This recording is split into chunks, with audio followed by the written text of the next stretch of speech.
kind of on an every other Wednesday pattern. And really big thanks to Grove Studios for allowing me to do what I like doing, which is talking to some of my musical friends from the community and bringing them in and talking about what they've got going on. And if you want to ever be a sponsor for this show, if you're a business and you want to get in touch with me about that, we are definitely open to sponsorships for the show. But meanwhile, it is my pleasure to welcome my friend, multi-instrumentalist, performer, arranger, teacher, actor, father, and friend, Brad Phillips is here. Hi, John. Hi, Brad. Good to see you. Good to see you, too. It's strange to see people in person these days, It sure is. Shouldn't be the case, but it really is. Yeah.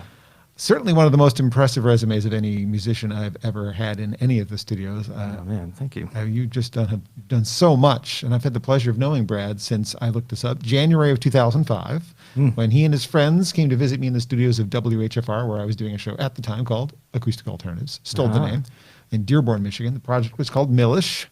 In fact, if you're a regular viewer of my playlist that I put together for the Acoustic Alternatives, I included some archival Millish on this most recent show. Brad doesn't know that yet. I missed that. I know. Oh, my gosh. Archival Millish. I know. I'll tell you about it later, so you don't catch, by surprise. Yeah. Anyway, Brad has, as I mentioned, this really impressive resume. He's shared the stage with Aretha Franklin, Stevie Wonder, Iggy and the Stooges, Jeff Daniels, Brian Van Der Eck, with and without the Verve Pipe, Pat Metheny, and May Earlywine, just to name a few. I'm sure there's plenty of others that we could rattle off. But we can't forget Joshua Davis. No, we can't forget Josh. Yeah. Yeah. I mean, he's one of my good buddies, and we have a special relationship in which I like to go on his live streams and heckle him in the comments. Oh. I did watch some of those, and I didn't see you at the last one. Yeah. I call him out on changing keys in his songs and stuff like that. It's fun. I love Josh. And if there's ever been a musician that I've ever easily noticed ADD in, it's him. Oh, for sure. Look, Josh, what? Love him, though. He's such a great guy, great voice, and I'm sure he's a pleasure to play with. Definitely, yeah. He creates kind of like a sacred space in his songs, and it's just a lovely sort of place to swim around in, Yeah. For sure. Yeah. Wish he's a little closer than he is these days, way up in the upper part of lower Michigan. But Leelanau County. We'll take him back anytime he wants to come back this way. For sure. Brad has also acted in a production at the Purple Rose Theater. He's not just a performer of that kind. He's that kind of performer these days, or has been. Mm-hmm. You're a resident and artist there still. Whenever they reopen, they're going to welcome you back into their fold. And I hope that happens sometime soon. Yeah, I hope so too. I miss that place and everybody there. It's been hard, which goes without saying, of course. But the people at Purple Rose have become a creative family, and I see some of them once in a while on a walk or something like that, but it's super rare. Yeah. So we're all living different lives these days, for sure. Yep.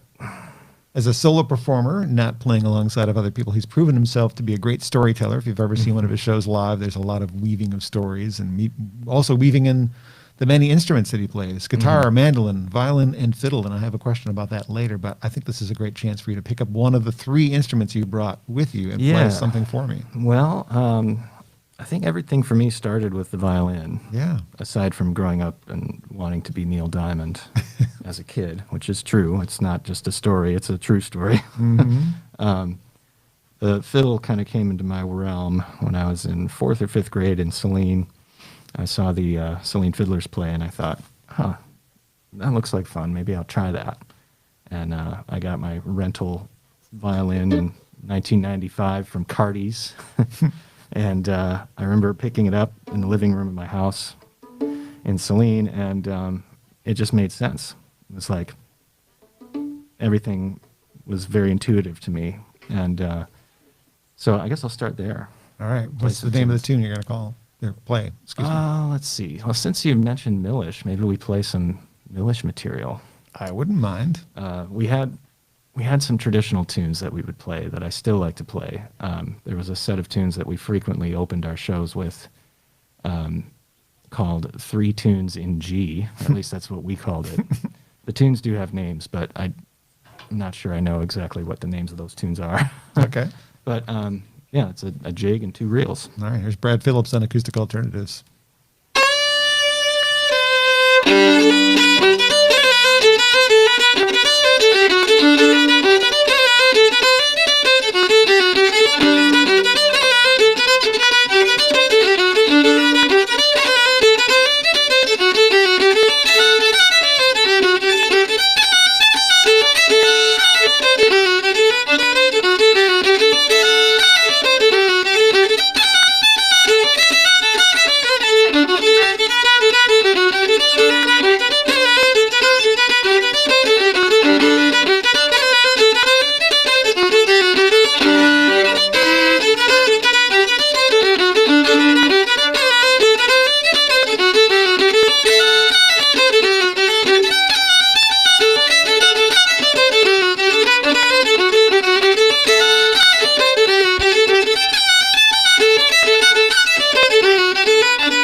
Holy crap. Well done, Brad Phillips on Thank Acoustic you. Alternatives. Thank you. What do we call it? Gigs in G? 3 tunes in G. 3 tunes in G. Yeah. That was close. I wish I knew the names of them. I think the first tune's called The Humors of Enna Steinman. The second tune, I'm not sure. I think it's called Mama's Pet. And then the last one, I have no idea. Who would know? Which member of Millish would actually know the answer? Tyler would probably know. Tyler, if you're watching, drop us something in the comments so we Yeah, know what let me that's know. for. Yeah. Those Solve these tunes you mysteries. taught me in 2002, I really would like to know the names of them now. Tyler Duncan has proven himself to be quite a force as well after Millish. And Yeah, for sure. Many of For you sure. guys are doing great things, and I was really happy that I got to meet you way back when you were kind of just kids. Really. Yeah, definitely just kids. Yeah. Those were some hilarious times for sure. We grew up together musically and personally, and have many adventures in our 96 GMC Savannah out on the road. Lots of just goofiness, as you can imagine. I'd always wished for a follow-up album, but Yeah, it almost happened. yeah.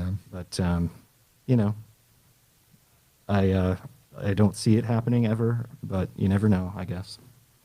You don't. Well, we're still in young Brad mode, I guess. We picked up the Yeah. fiddle. Now, I think I actually asked Jeremy Kittle this question back when I was still doing Acoustic Alternatives at the Dearborn radio station. What's the difference between fiddle and violin? Because technically, aren't they the same instrument? They are.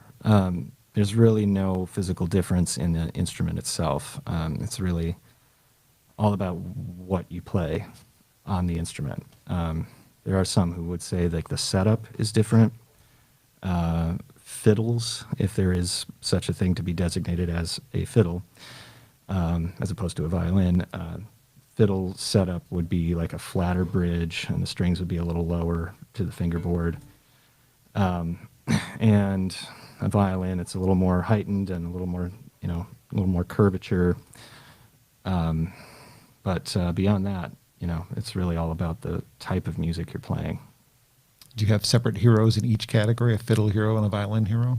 Oh goodness, definitely. I identify more as a fiddler, so there are more fiddle heroes, I would say. Mark O'Connor. I can't.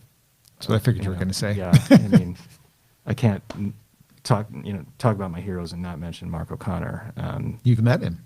Yeah, I've worked with him somewhat too. I remember maybe I was 6th or 7th grade. I heard a recording of his, and I thought, wow, that's the guy I want to play like. And beyond that, being the intense kid that I was, I thought, and I'm going to record with him someday.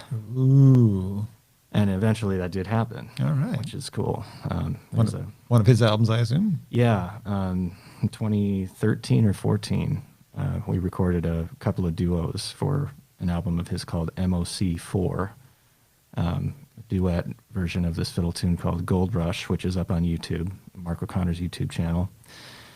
And another one I played mandolin on Clarinet Polka. So that was super fun. And, a bucket list item for sure. All right. What about violin hero? Oh, gosh. Let's see. That's a hard one. Really into some recordings of the Bach sonatas and partitas. Some Fritz Kreisler, Ricci, current players. Hilary Hahn is amazing. Yeah. I don't pay as much attention to that world as as much as I should, but those are some of the players that stand out. And Joshua Bell, these kind of guys. And one of my favorite Joshua Bell stories is when he played in the subway in Oh, New yeah. York the same day or the day before or day after his performance at Carnegie or whatever. Right. Just, busking just to see what Yeah. would happen, see how people valued the music. right, and there he is, just absolutely crushing Yeah. these pieces. Yeah, That's great. yeah. Love it. Well, we mentioned this in the sort of intro that one of the things that you do is teaching, and people might forget right now. Our musicians are going through this pandemic very differently than a lot of us. So if you're a fan of local music and you're not supporting them in some way, Well, this is a way you could do it, because teaching is a way that Brad is keeping busy when he's not playing on stages either as a solo performer or a sideman. So your many hats, teaching is the one that you're wearing right now. Yeah, mostly, yeah. And tell me a little bit more about what you're doing teaching-wise. Well, about a year ago or so, I moved my whole private lesson situation into the under the umbrella of the Ann Arbor Saline Music Center. They now are located in Saline, but they used to be, I think they were called like the Ann Arbor School of Rock or something on Ashley Street there behind the Arc in Ann Arbor. I've always known that they're a great organization, and anytime someone comes to me and says, hey, I want to take some, legit rock guitar lessons, or I want to learn to play in a band, they're the people I would send them to. Sure. But I just sort of felt like my private lessons should be housed in some sort of official place. And so I'm teaching lessons through there now. When everything shut down back in March, everything went to Zoom. And I was pretty anxious about that transition. And it's just sort of part of who I am, I think. When there's a big change, I get kind of flustered. But switching over to Zoom has actually I'm inclined to say it's been all right, but it's been more than all right. I mean, it works fairly well.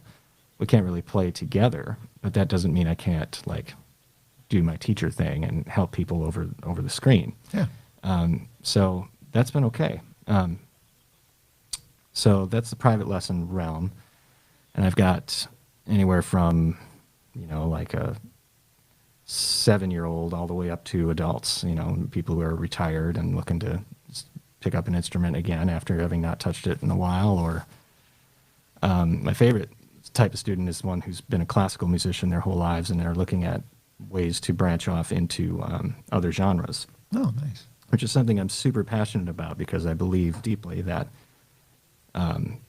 musicians should be able to function in as many different musical landscapes as possible. So when a classical musician comes to me and they've got all these chops and they're just incredible players, but then when you say, okay, now improvise, and they're like, I don't do jazz. Yeah.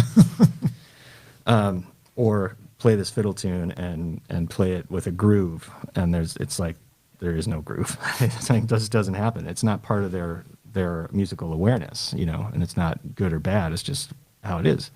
And so I really love talking about, improvising and creativity and groove with musicians who have been playing so beautifully in other genres their whole life, but now they're like, well, but how do I do this other thing? I see all these musicians, especially nowadays, there's a lot of young acoustic musicians who are incredibly skilled and incredibly gifted technically on their instruments, but they do these other styles. So it's becoming more of a thing in the culture of music these days. So if I can be some sort of voice in helping people move into that realm, then that's exciting to me, Are you teaching primarily fiddle, or are you teaching all three instruments? It's primarily violin. I have a couple of guitar students.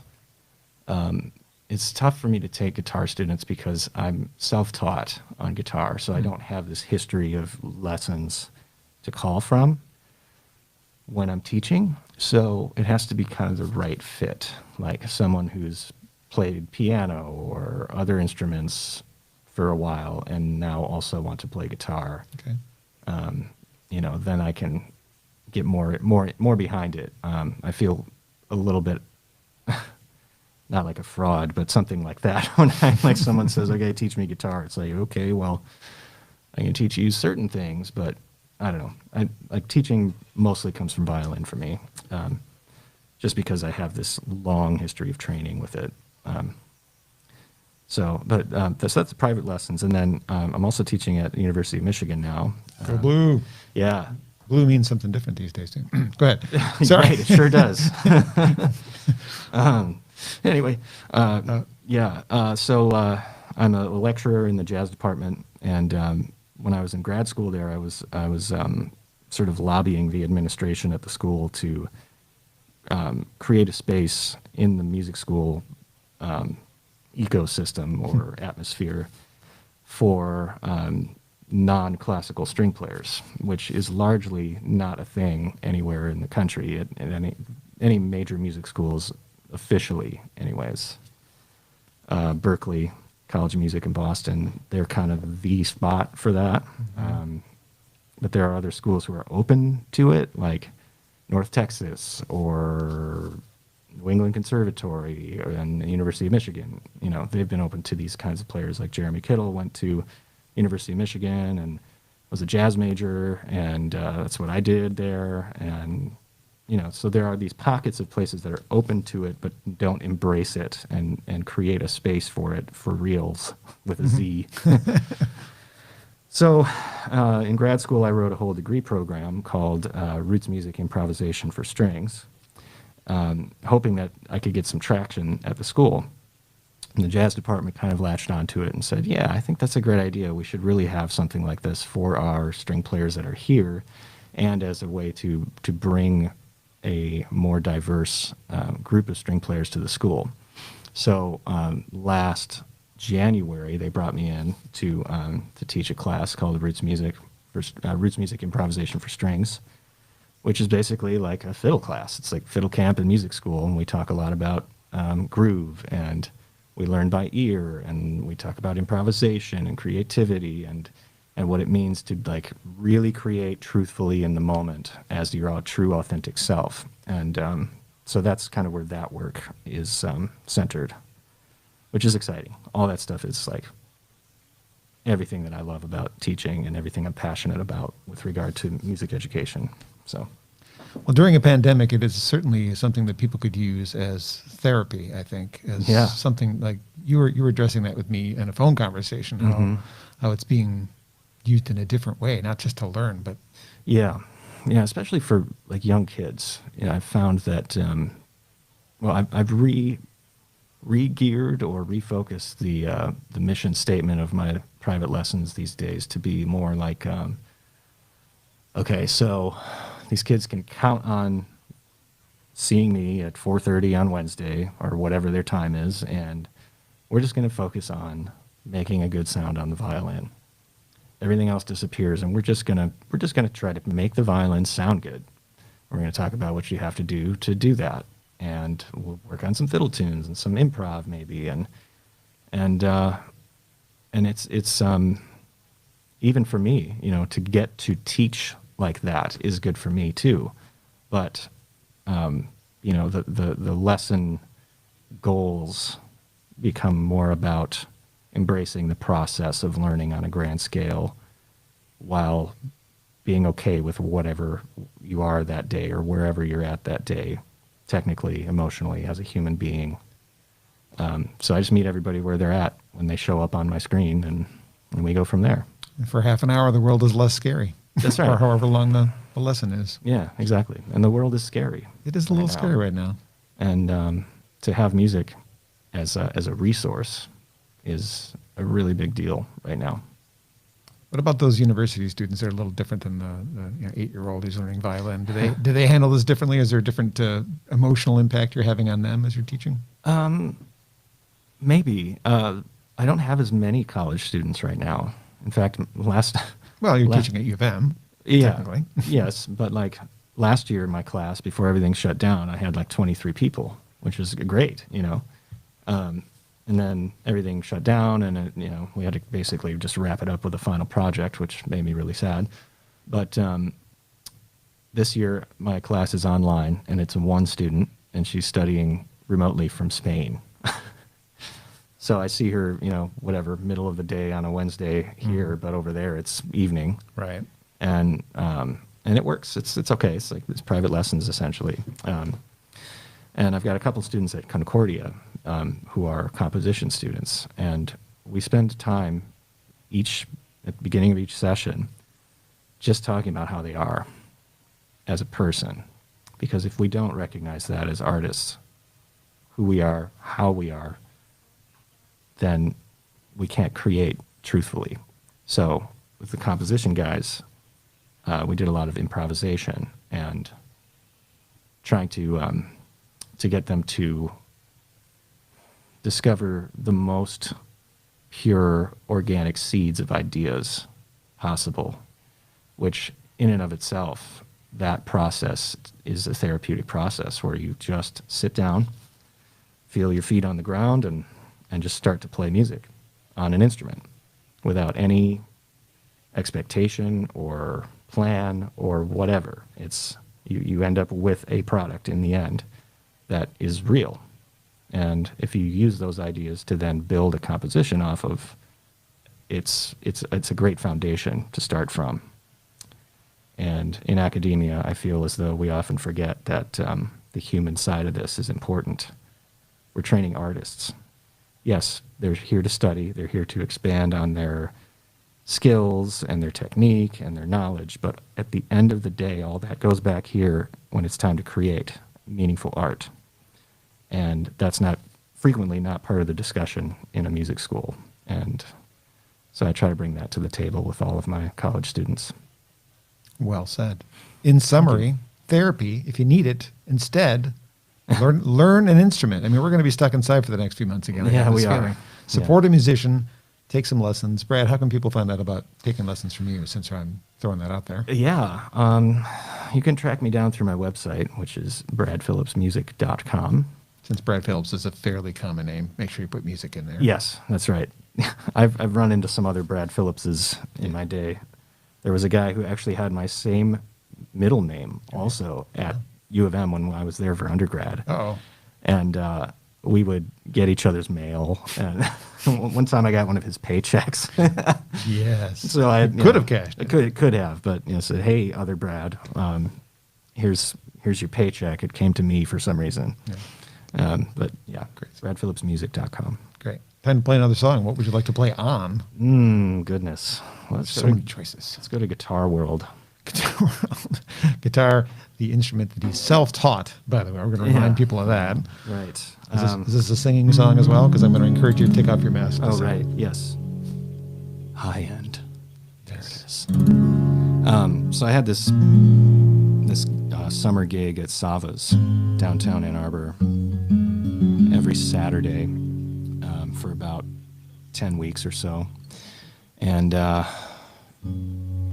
it was really, really a lifesaver for me in a lot of ways. And it gave me something to look forward to every week while everything is just shut down, and an opportunity to go experience myself doing the thing that I do, which since the summer gig shut down, I really haven't done, and this right here, right now is the first thing I've done since then. I'm honored. Oh, man. So, yeah, I mean, thank you for having me. This is really good for me. A little bit anxious about it, driving over here. But I would sit there out in the street, on State Street, right by the Michigan Theater there, and play for just basically background music for people eating out on the patio. And sometimes people would pay attention.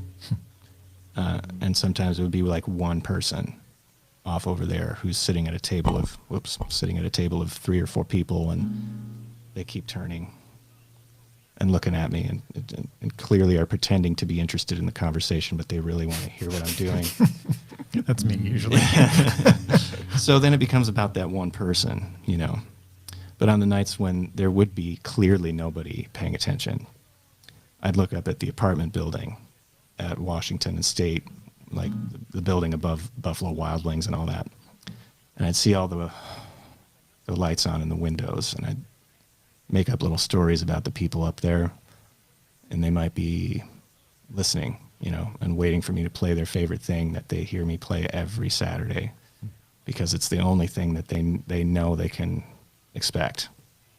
After a couple weeks of playing there, I started finishing my night by playing Amazing Grace on the violin, just solo violin, right there in the middle of the street, and just send it out into the Ann Arbor realm, and hoping it would land somewhere for somebody. So I started thinking, maybe there's people up there waiting for Amazing Grace. And I don't write songs a lot, not lately, especially for various reasons, but this one, I couldn't ignore this. So I've never performed it for anyone, so this is for you, John. Benny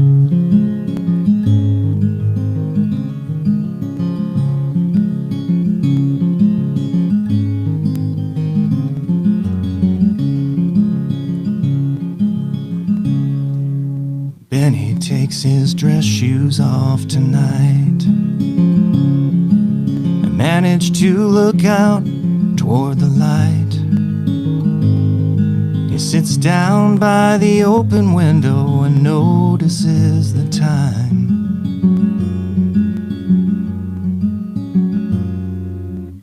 Hoping for his weekly peace of mind.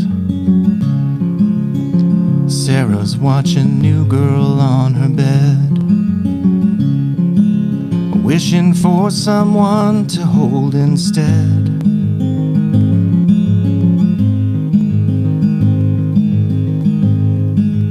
Every week she listens for him down in the street, hoping for his heart to mend her mind. One last song, one last wish. Put down that guitar, my friend, and play the violin. How sweet the sound, filling all the streets downtown. I hope he plays Amazing Grace tonight.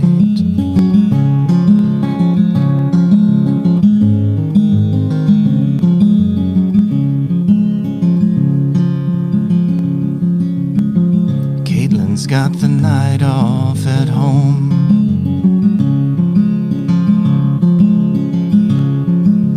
Lost her dear old dad all alone.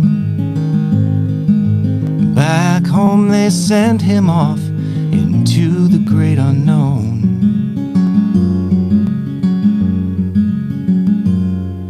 While Caitlin watches crying on the phone. One last song, one last wish.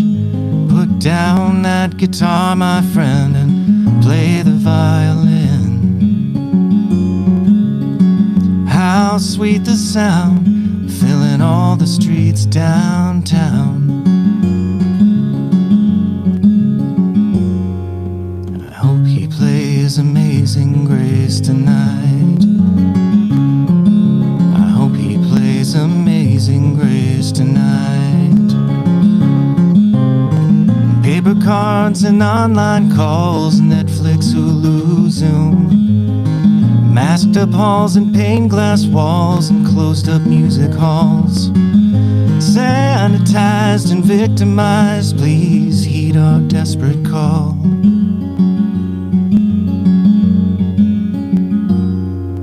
And make us feel something real.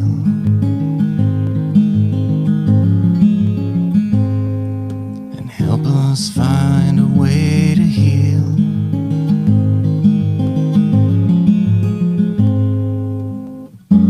One last song, one last wish.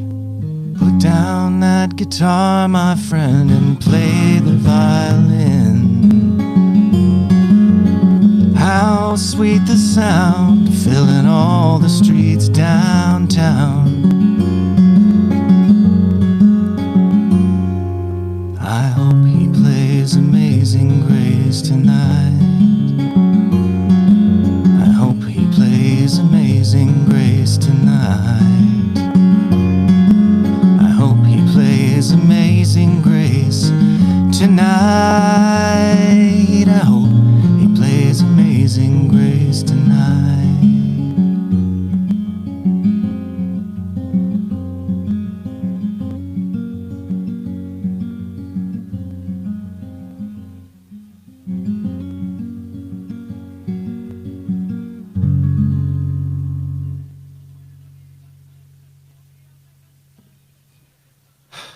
You got me, man. I could see that. That's a picture song. I can see the people. I can feel what's going on in that one. And Yeah. I can hear Gordon Lightfoot singing that, actually. Oh my. Now he plays Amazing Grace tonight. Thank you for indulging me. Of course. But no, really, that's the kind of song he probably would have written in his younger days.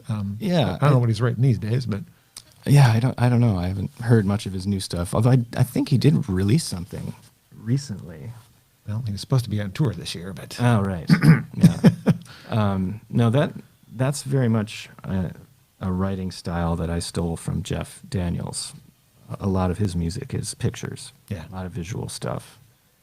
Like he's got a song that one maybe is sort of based off of, at least conceptually, called "Across the Way." Let me think here. It's about a guy who's just lives alone in New York, and his only connection to the outside world is this person in the apartment across the way. And the song is just a lot of visual about, being all alone, and the old TV that's older than he is, and Meals on Wheels, serve supper at 7, chats for a minute or two before they go, that kind of stuff. And it brings you right into the room with the characters in the song. And I tried to capture things that maybe people are dealing with right now, which is everyone's alone. And, Sarah's watching New Girl on her bed, wishing for someone to hold instead. Man, I feel like there are a lot of Sarahs right now. And Benny takes his dress shoes off and manages to look out toward the light and sits down by the open window and notices the time. I don't know. Benny was at work all day, and he gets home and can't really see anyone. So he just waits for Amazing Grace. Yep. Saturday night at 9:30, And Caitlin, with the night off at home, lost her dear old dad all alone. Well, so many people. happening a lot. Yeah. And she couldn't get home for the funeral, so she just watches crying on the phone, And it's a snapshot of a lot of things that are happening right now. And like I said, I couldn't ignore it, I don't write a lot, but that one had to be written. So there it is. Did you title it Amazing Grace? Or did you title it something else? Or have you titled it at all? Because it's... It might be called Amazing Grace Tonight. or Amazing Grace 2020. Yeah, Because right. it's such a picture of what's been going on. Right. now. I made a demo of it, and at the very end, the violin comes in and plays Amazing Grace. I would hope so. Yeah.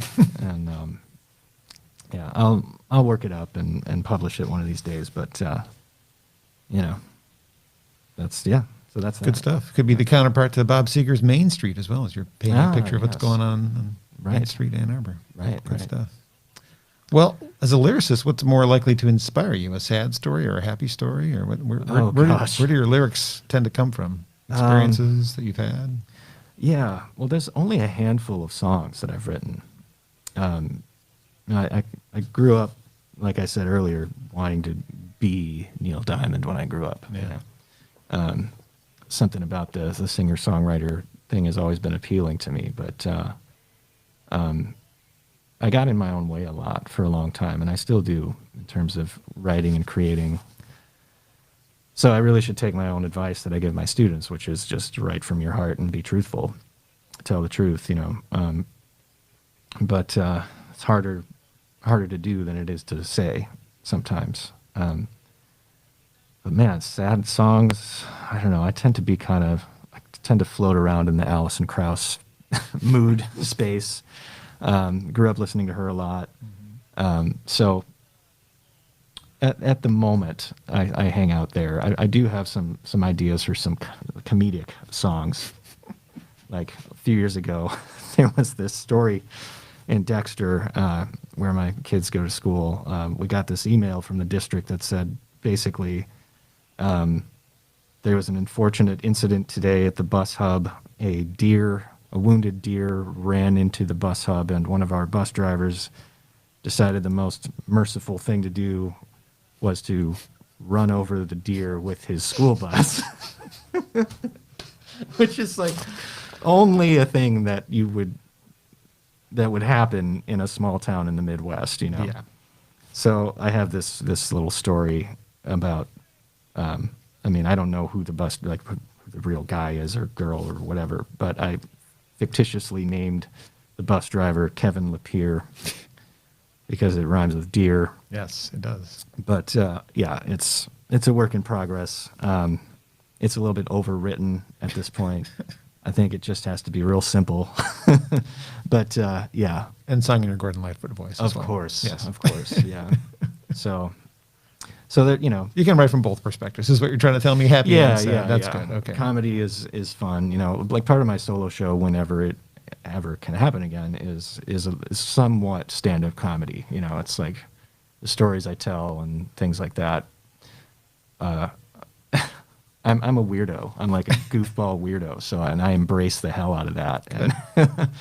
And you know, I'm not afraid of super nerdy music theory jokes that no one cares about, but I think it's cool and exciting. You know, Somebody gets it. yeah. Like, did everybody catch that tritone substitution out there? That's what I thought. None of you, you know. Yeah. So, Nerd. yeah, total nerd. It's all right. Many of my Instagram posts are hashtagged with nerd alert. Nerd alert. Hashtag nerd alert. Well, maybe you should replace your very common name with that, Brad Phillips, and instead of using it as your performance name, Nerd Alert. Nerd alert. Yeah, Nerd Alert. right. Just named your band. Yeah, I'm very inspired by a lot of the people I work with. Jeff especially, because I've just sat with him on stage so much and I've gotten to sit in his sphere of energy with him and observe how he interacts with an audience. And it's a deep thing that he does. It's like he reaches people in a almost energetic spiritual way. It's pretty amazing. And his storytelling and his lyrics and, you know, even his influences, like he's a huge Springsteen fan. And Springsteen's all about storytelling. His songs are very picturesque. And actually, this is a nice little smooth little segue. Oh, look at that. Yeah. Don't let me forget to ask a question related to Jeff and something I forgot to ask earlier now that you brought it up. Oh, okay. Go ahead with your segue, because I'd hate to screw that up. Oh, it's all good. So I was touring with the Verve Pipe for a few years, and we did this tour down in the Southwest. We played in Roswell, like the Roswell. Oh. And I remember the drive from Albuquerque to Roswell just being the most nothing I've ever seen out the window of a car. Like endless horizon. You could see so much all at once. And, you know, trying to capture that kind of stuff. And then Brian Vander Ark there was a Verve Pipe song called Underneath that he would play just totally solo in the shows. You know, we would all leave the stage and he would play Underneath. And, you know, those of you that know Brian's voice and how soaring it is and how, you know, soulful his voice is, I couldn't actually leave completely. You know, the rest of the band would go back and, you know, have snacks and stuff during Underneath, but I had to stay. You know, I didn't go far. I had to watch him do it because it's just so gorgeous. Mm-hmm. So I took that song and adapted it for octave mandolin. Octave mandolin, which are a rare instrument to play. Right, yeah. Yeah, nice thing about the octave mandolin is it's tuned in fifths, just like the violin, so I know where everything is intuitively. And it's down an octave, so it's in guitar range. So I can, you know, accompany vocals with it, which is great. Not with a mask on. Not with a mask on. There we go. High end. So anyway, I put together this little medley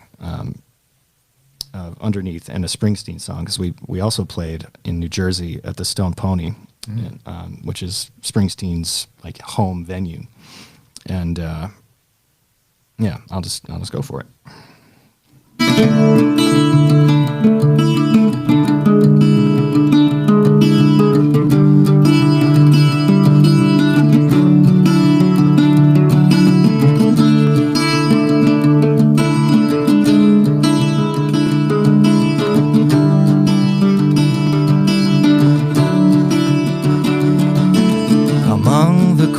tissues, white like daisies, fell like soldiers dead, determined. I surrender. The CD case is broken in a desperate chance to find the perfect ballad to move you. Fight with little purpose, only meaning to scratch the surface. It's not pretty underneath. There among debris, fine, casual and casualty. It's not pretty underneath. A bottle meant for two, a glass that's full of legs but free of any fingerprints from you. A neighbor once heard pounding on the walls, now lulled to sleep by lowered voices, is waking. Fight with little purpose, only meaning to scratch the surface. It's not pretty underneath. There among debris, find casual and casualty. It's not pretty underneath.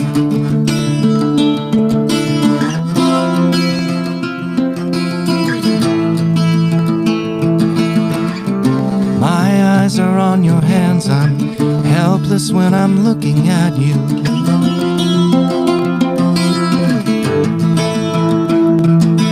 Be very, very careful not to scratch the seals from last year's arguments. They don't hold a candle to the ones from this year. A disagreement used to be a speed bump on a highway going 80.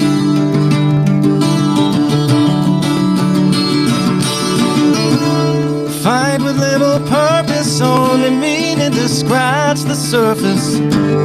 It's not pretty underneath. There among debris, find casual and casualty. It's not pretty underneath.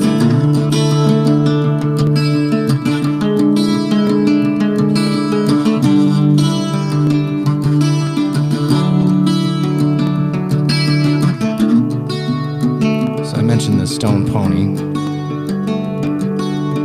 It's pretty much the opposite of the desert southwest landscape. You pull up to the stone pony and it's like pulling up to a warehouse somewhere, you know, and it looks like it closed up in sometime in the early 80s, but you go inside and it's like a thriving rock club, and you wander around, and some of the typical classic rock club things are there, like the ceiling fan that's twirling around, it's gonna fall on you any second, you know, or the ceiling tile that's wet and sagging, or the 40 years of Heineken under your feet, you know. But you stand there and you picture Bruce over by the bar, you know. Try to imagine him hanging out with the E Street Band over there, and you start to get a better sense of where a song like this one might have come from.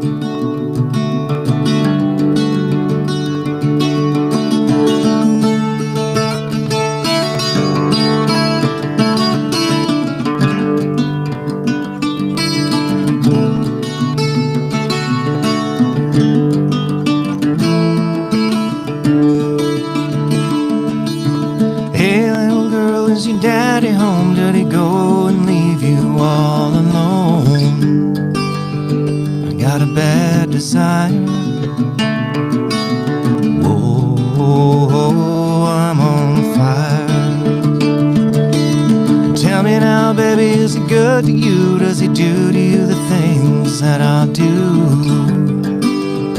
I can take you higher. Oh, I'm on fire.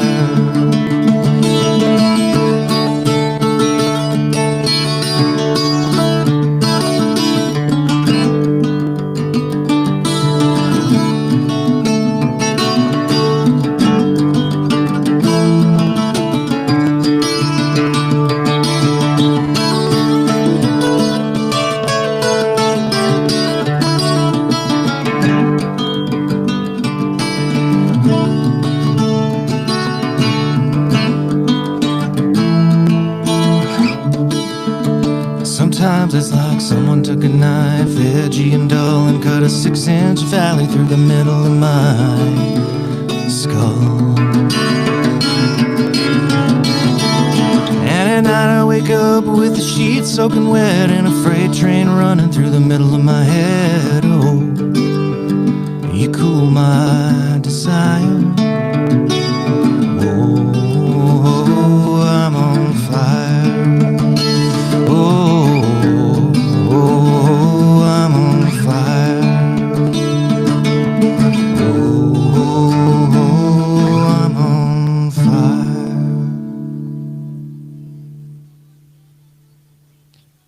Hell yes. Brad Phillips on Acoustic Alternatives in the Grove Studios in Ypsilanti, taking my very favorite Springsteen song and putting it into a medley with one of my top 5 Verve Pipe songs. So how can you lose there, really? Yeah. Well done. Man, that Thanks. sounds so great on the octave mandolin. Oh, thanks. Yeah, that's a Northfield instrument made in Marshall, Michigan, which is kind of cool. My normal mando is also from Northfield, and they're just great. I mean, world-class instruments for sure, and I'm grateful I got my hands on this one 2 years ago almost. So we've become good friends, me and this octave mandolin here. There's some beautiful instruments in the room here with the talents of Brad Phillips and bradphillipsmusic.com if you want to find out more about him. But we're not done chatting, and now I can ask that question I forgot to ask. There's a few more questions too. So in the old Brad, the young Brad, the younger Brad, when he's inspired by the Celine fiddlers to pick up the fiddle, did he ever follow that to the stage and get involved in musicals such as Fiddler on the Roof? No. And never. I wonder if going to the stage was inspired by working with Jeff. Actually, yeah. I couldn't have been more anti-theater back in the day. Yeah, I just thought, come on, Fiddler on the Roof was made for you. I know, totally. But tradition. Yes. But the me of back then, was very not like a theater type person. At least I didn't think so. Looking back, I think I was, but I just didn't think it was like okay for me to be that way for some reason. So the fiddle was just my voice at that time, which was very important for me back then. But yeah, I think spending time with Jeff and I think we played like 100 shows at least together over a span of about 5 years. That was super inspiring. He and I are similar in terms of our sense of humor, at least, but other things too. The artist, the artist core of him is very similar to I think where I come from when I'm performing. So I could really relate to what it was he was doing on stage, and felt like it was time for me to also do that. The acting thing that came up on my radar a couple of years ago was sort of unexpected. The Purple Rose needed an actor who is a musician for a play called Willow Run, and I didn't see it coming, but I took their acting class, and it felt like an artistic awakening to me in a way that it made me like really connect with what it was I loved about music, which was the connection and the collaboration with other people and the connection with an audience, and to learn about that type of energy or performance medium without an instrument in my hands was pretty profound. In the end, I did have an instrument in my hand in that show, but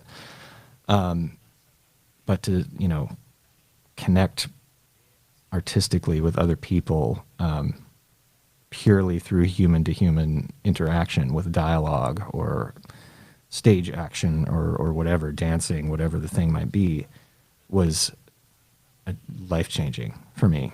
And so that really got me thinking about my solo show and what it could be. And then there's also the practical side of things, which is I'm tired of waiting for the phone to ring. I'm tired of waiting for other people to call me to work. So I just put my own show together and started calling venues myself. And it was starting to pick up some steam. I signed on with the the Great Lakes Performing Artists Associates this year, so I've representation through them, which is great. But there's no venues, so not right now. There's not right now. We're gonna get back though. Yeah, but that's a great organization too. They're providing a lot of support for their artists, and they check in on us and say, how's everybody doing? It's just they care about us as people, which is important. So, yeah, I don't know where I was going with this. Did I answer the question? Yes, I have a perfect tie-in with it though as well, because after being a sideman for so long, you finally took the leap and put out your own music. But you didn't do it like everyone else does. You put out a record. You put 2 records out at once. Yeah. So typical me. It might be a trick question, but is one your debut and the other your sophomore, or are they both your debut albums? Because I think they're both. They both represent very different parts of my musicianship. I think let's see. There's one called Breaking Free, which is like a larger ensemble that features my string arranging and my singing and some compositions and things like that. So it's like a string quartet with a folk rhythm section, some instrumentals, some fiddle tunes, and a few arrangements of some of my favorite Michigan songs. Overboard, Verve Pipe's Overboard is on there, Jeff's song Road Signs, and a David Mosier song called Can't Catch Me, and some original instrumentals. So that's one area of what I do. And then the other one was a surprise. It's called Rodella's Cave, the Liberty Street Sessions. I was doing a sound design job for a production of All My Sons by Arthur Miller at Purple Rose. And sound design jobs, to me, are an opportunity to write music. So, yes, it's also the sound of the door slamming and the sound of someone running up the stairs and, gunshots and things like that. But to me, it's like, oh, man, I could write all of the music for this show. And I had this goal for a long time to do a sound design job, and all of the music in the show is original music of my own. And for whatever reason, that was the one that I decided was going to be that, if I could help it.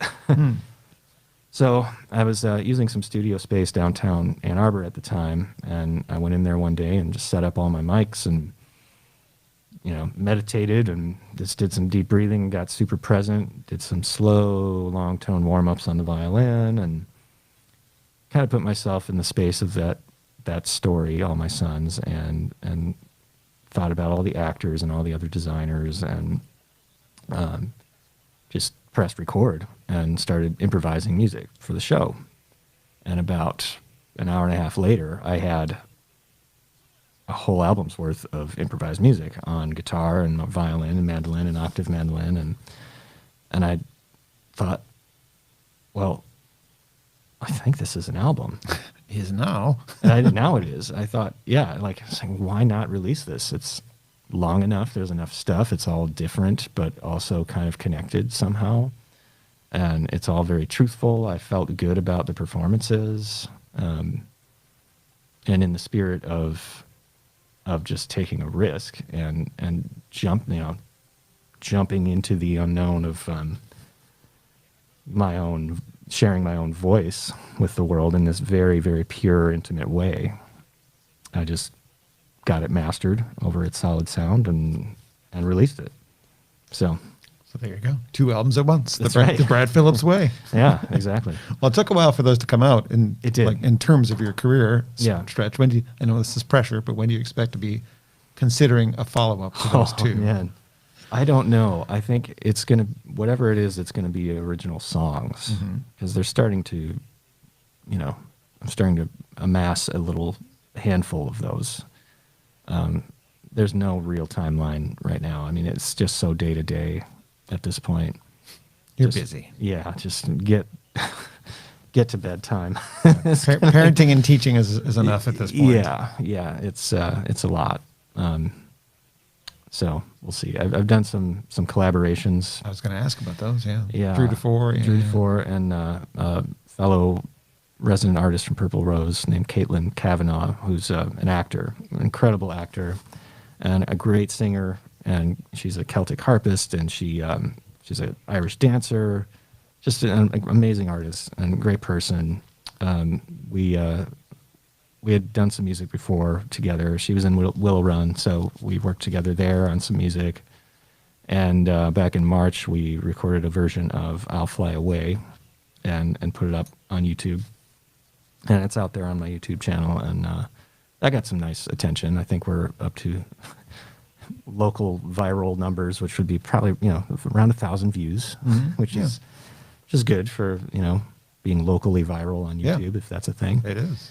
And we recorded another song called The Wildflowers, which is still sitting in the can at the moment.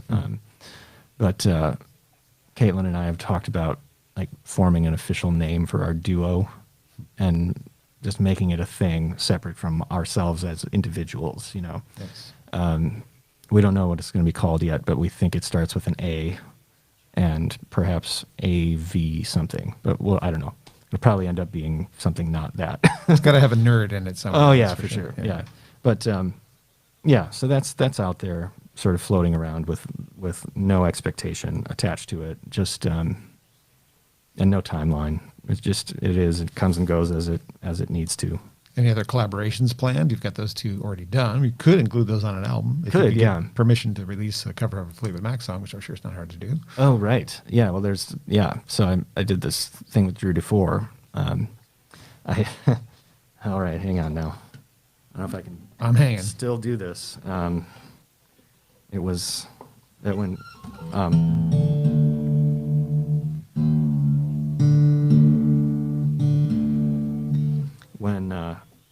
quarantine set in, I've always been a huge Lindsey Buckingham fan. And I always wanted to learn that song, Never Going Back Again. I remember trying to learn it in middle school and going, nope, I can't do this. And I put it down for 20 years. And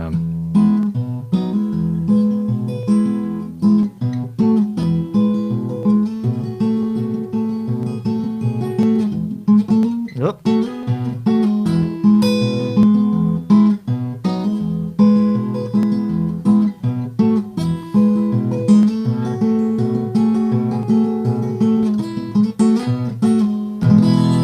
I think that's a favorite thing of mine that he's ever written personally. Oh my gosh, Yeah. it's so good. Yeah. And I learned it, and I realized I can't really sing it. She broke down, let me in. I can sing the lower part, but the one time, Yeah, I can't quite do too that. hard. So I called Drew. It's like, hey, do you want to make a duo, collaboration of this? And he was like, yeah, totally. In his very Drew DeFore sort of way. Oh yeah, let's do it.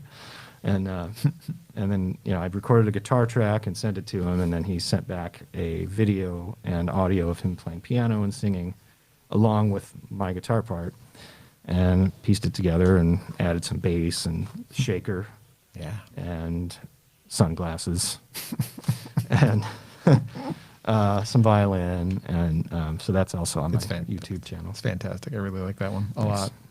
We have on your bucket list for people you'd like to perform with or collaborate with. Oh man, That you haven't done already because you've already done Mark O'Connor. Yeah. James Taylor. Oh, he's still here. Yeah. We still have James. Yes. I want to play Copperline with James Taylor. Nice. Play the violin part. And Mark O'Connor played the violin part on the original Copperline recording. And I'd love to, sit on stage and do the...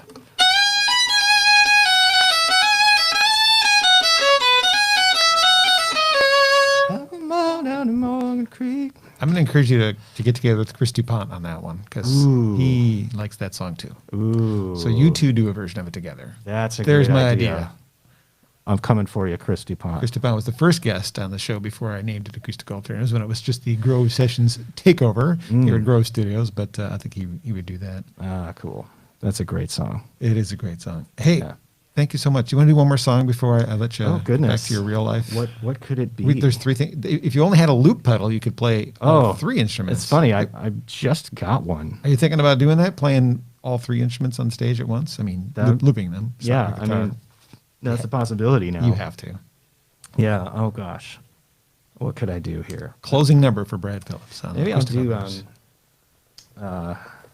This is one from the Rodella's Cave album. Cool. And since it's improvised, all of it is improvised. When you improvise something, it's hard to like Recreate it. yeah. So with this one, I went back and tried to recapture the essence of it. This is called Fallen Brothers, and it's in a very nerdy time signature. It's in 11/8. If anyone really cares. All right.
Very cool. Brad Phillips on Acoustic Alternatives, who I just lied to because I just came up with another reason to make you play something else. Oh. You only played 3 of the 4 instruments you played. You did not actually play violin for us.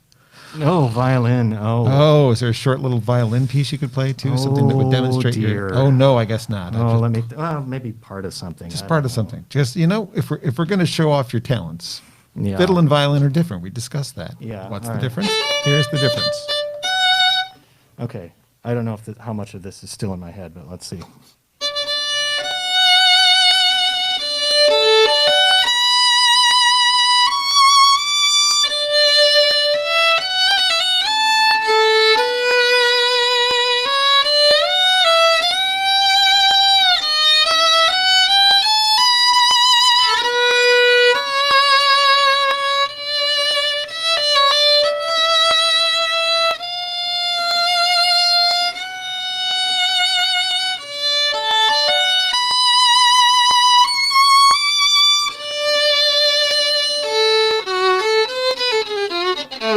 all I got. That's all I remember. It's okay. That's fun. Yeah. Thank you so much for sharing your talents. with Oh me, my Brad. gosh, thanks for having me. This has been really great.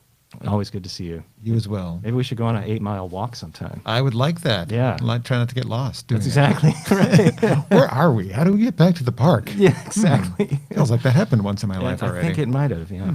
Brad, keep it up. And I encourage people, again, there was something I said earlier, maybe sort of off the cuff, but you're going to be stuck inside probably for the next few months. And you might want to really consider taking an instrument, something to take your mind off of where your mind is. Yeah. It's good therapy, as Brad was telling me. And Yep. strongly encourage, whether it's Brad or somebody else, to make music your place of peace for you right now, because Right. it is. Yep. For sure. All right. Wrapping up another edition of Acoustic Alternatives. Look for the video show on YouTube. Look for my next one, which is already, well, the guests are determined. I haven't determined exactly how it's going to go, but Giacomo will be our next guests on Acoustic Alternatives. So thanks for being here, Brad, and thanks for joining you, us John. in the virtual world. Have a great night. Bye, everybody. Thanks, John.